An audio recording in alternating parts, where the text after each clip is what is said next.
How's it going? Come here often? Ladies and gentlemen, it is great to see you again. Good to be back out in the wilderness.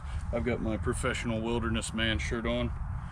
If you couldn't tell, looks stunning. Got it for like $10 at a discount store, so just can't beat that. In today's video, we are going to ask a very important question and do some research to find out the answers behind it. If you've ever looked at one of these puppies on the interwebs and wondered why in the world is it so expensive, let me tell you why. That is because these kind of targets, the circular ones, the body shaped targets, all the square ones, there's all different kinds. They're made out of AR500 or AR400 steel. Now what does that mean? What is that stuff? Well, right here I'm gonna insert something that tells you why, what that is, how it's made, maybe something like that. Anywho, this is AR500 steel, and it do not care that much what you hit the target with, ammo wise. Now, of course, you get armor piercing, stuff like that. It's not gonna like that so much. But I have shot this with rounds you are definitely not supposed to, and it does okay. It does chip, it does dent a little bit, ding it, put some nicks in it, but for the most part, she does just fine. Now, on the flip side of our AR500, we have this dude right here, which is just A36, the classic, good old American steel. This one in particular is manufactured to block pipes, put it between some flanges and it blocks the flow or whatever. You don't care about that. All you need to know is that this is just a plain old circle of steel. And this dude is like 3/16 thick, somewhere between 1/8 and 1/4. And that's pretty thick, you know, it's kind of heavy, not very light, but this will not do a darn thing to stop a 5.56 bullet, especially a green tip. Now, yes, the AR500 is a little bit thicker, but that is not the reason it stops. Not the reason it deflects the bullet so good. This right here is another circular piece of steel, and it is 3/4 thick. It is thick as beans. This is like 4 quarter-pounder burgers stacked on top of each other kind of thickness right here. This is a mean piece of steel, but it's A36, not AR500. So this will probably stop bullets, but it's gonna take some damage. So that's the mission today. Throw these dudes out there, shoot it with some various types of 5.56 and see how it reacts. Without further ado, let's get the range set up and do some science. All right, so to test these dudes out, we got the old crusty trusty AR out here. We got the OCL suppressor on there because just why not get one? Yeah, they're a little pricey, but dude, they make all the difference once you get one. So much better. And we just got standard 55 grain stuff here. We're gonna start with that. We're gonna put 5 rounds on the AR500, 5 rounds on the A36, the standard steel. And we're gonna go check it out, see what happened. Painted them both black, so they are fresh. Let's give her a go. All right, 5.56 versus steel. Let's see what she does.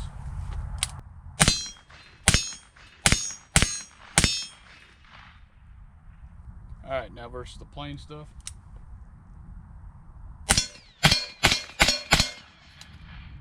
All right, walking up on the AR500, she did exactly what she's supposed to do. I would run my finger over it, but it's still a little wet from the paint job. But you can see there's a little bit of a nick in there just because we're so close. If you want to keep it nice and clean, I forget how far you're supposed to back up with 5.56, but it's more of a speed thing. I think once the velocity's under 2,500 feet per second, it'll do just fine against about anything except armor piercing.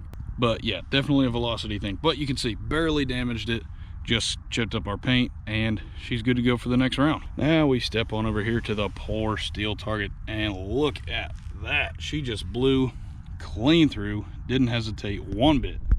Now, yes, it's not quite as thick, but it didn't even slow down. I mean, it just chewed right through there. So that's the difference. Let's swap over to some cheaper stuff and see if that makes a difference. All right, see, we got the old steel case junk from Russia loaded up, and let's see, a little weaker. Let's see if it makes a difference. All right, steel case versus AR500. And steel case versus regular steel.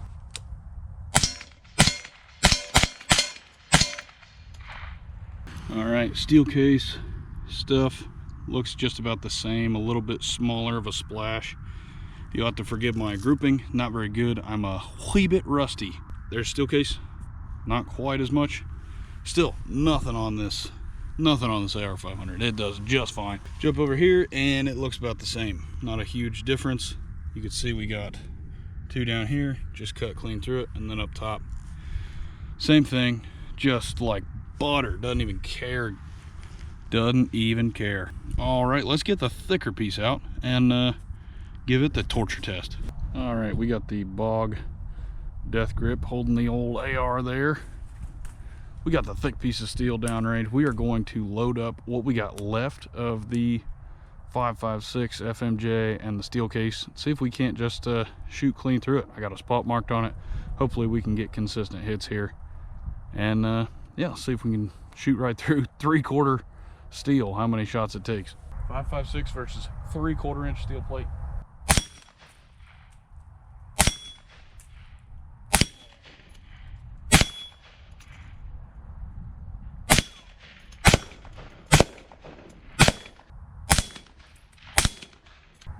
Turning a little sideways there.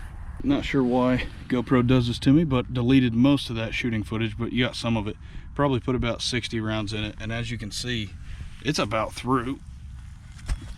And that's not green tip or anything. That's just the regular old 55 grain ball. Oh, we did get through. Oh, look at that.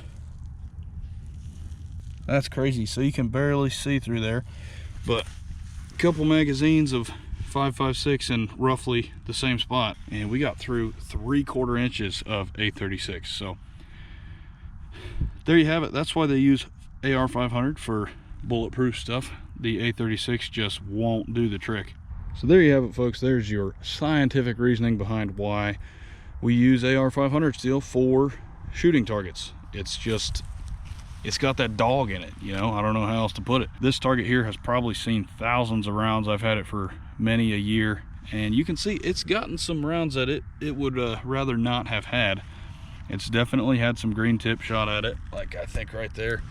It's just a dog, you know. It just don't care. I personally don't freak out about my targets. If I put some dents in them, you know, whatever, who cares? It's a target, you know, you shoot at it. So other people refuse to shoot green tip. I know there's probably some like safety reasons for that, but I've never shot it up close. It's always at like 200 or so yards.